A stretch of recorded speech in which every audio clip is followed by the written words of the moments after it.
It is from the relatively comfortable confines of the living room that I'm here to talk to you about the 1997 Detroit Red Wings. Remember the dead things? Most of you don't. That's what they were referred to as by a lot of local fans here, the Detroit Dead Things, and various other insulting names because they couldn't win.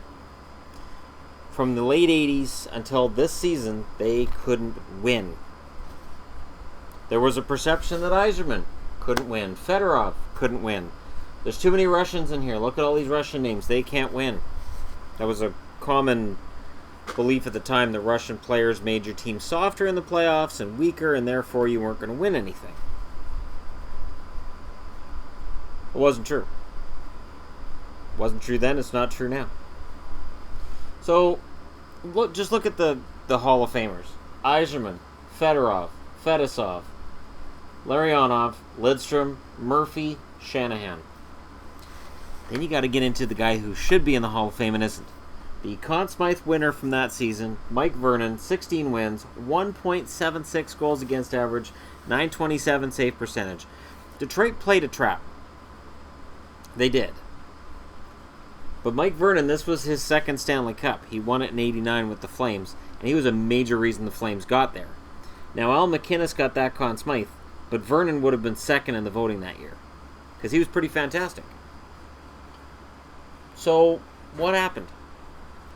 Well, he's overshadowed because when you look at the regular season, your scorings, Shanahan with 87 points, Yzerman 85, Fedorov's next with 63.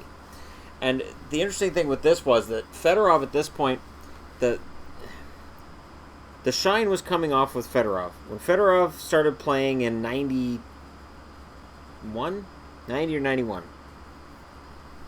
all of his hockey cards were the hottest sellers. Did you get a Fedorov? Did you get a Fedorov rookie? That package just opened. Did you get Fedorov? It's worth $150 if it's French. There was an unrealistic expectation by the collecting and hockey world when it came to Fedorov. Fedorov at this point was evolving into a very good two-way center. Now, eventually, foot speed would be an issue and he'd be out. But for right now, he was at the top of his game. It just didn't show on his point totals being 63. Nick Lidstrom, 57. Larionov with 54. McCarty with 49. And it's easy to forget with McCarty that he could score his first few years in the NHL. He wasn't just a bully or a goon. He was actually a very good player as well. Later on in his career, that would sort of become where he was fourth line and he was more of the Goonie type.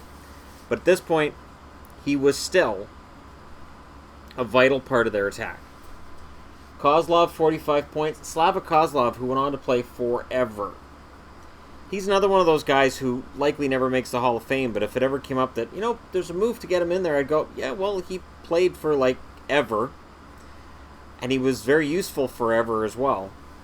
And then Larry Murphy has got 45 points. I got a star next to him because he only had 6 of those points as a Red Wing. The rest of that time he's playing in Toronto, where Leafs fans were letting him have it because he was no longer the Larry Murphy he'd been at Pittsburgh.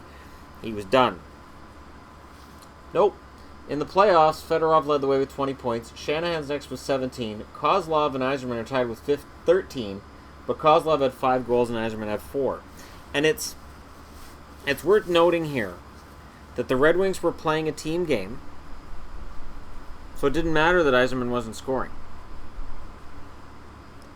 And this is why whenever I see a Pittsburgh criticism and they say, well, Crosby didn't play that great here and he didn't play that great there, and point totals, he doesn't deserve a Conn Smythe. Yzerman didn't win a Conn Smythe, but as the captain he took that trophy. And nobody thought, oh, Yzerman doesn't deserve that. Oh, the league's favoring Yzerman. I didn't hear it. Then again, the internet wasn't so prevalent back in 97, so it may have been out there. LaPointe, 12 points in the playoffs. Eventually, LaPointe would be overpaid by my Boston Bruins. He'd be awarded a contract he was never going to live up to. Larionov, 12 points in the playoffs. Loved Larionov since he was a Canuck, of course.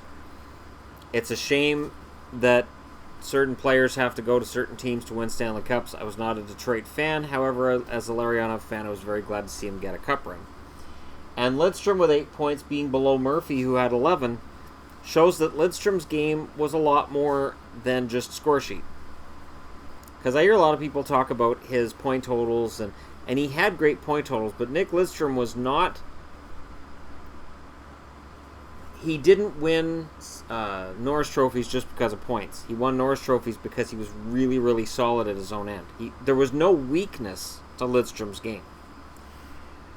In the playoffs, they beat St. Louis in the first round because St. Louis likes to lose in the playoffs. So they beat them in 6. They swept Anaheim. And this was when I was still cheering for Anaheim, of course.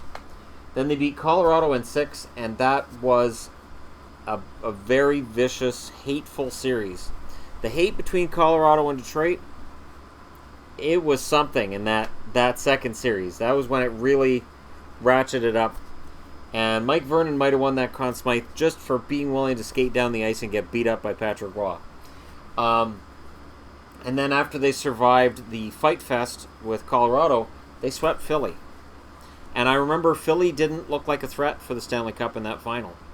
Detroit just wiped them. Detroit did to Philly what had been done to Detroit by New Jersey. And it was impressive to watch. Some boring hockey to watch because, again, this is trap hockey. This is the dead puck era. But it was an impressive run. And it's an impressive lineup. And again, whenever I hear people say, oh, there's too many Euros on this team so they can't win, look at the amount of European names on that list. Just look, and they had Aaron Ward on the blue line. And Tim the Toolman Taylor playing fourth line. And that was his nickname, was Toolman, because Tim Taylor was the name of the Tim Allen character on Home Improvement. And there he was on the ice as Tim Taylor, the player. Thomas Sandstrom. Bob Rouse. Another one that came over from Toronto. He's done. Nope. Got his name on the Stanley Cup. So there you go. There's the Detroit Red Wings. There's not really a lot to add to this because there's so many really good Hall of Famers. There's not really a debate about whether or not this was a great team. There is some debate about whether or not you could actually put together a team like this and stay anywhere near the cap today. This was one team that, yes, I can honestly say an argument can be made they bought a Stanley Cup. Because, yeah, the price to keep this team together now would just be astronomical. You're looking at $100 million with today's money. But you don't just buy players and win a Stanley Cup. You have to get the right players. So while the Rangers were spending more and more money and getting further away from the Stanley Cup, the Detroit Red Wings were spending smart money and got themselves a Stanley Cup. So let me know what you guys think. Don't forget to like and subscribe if you're browsing your way through. And thank you so much for watching. I'll talk to you again soon.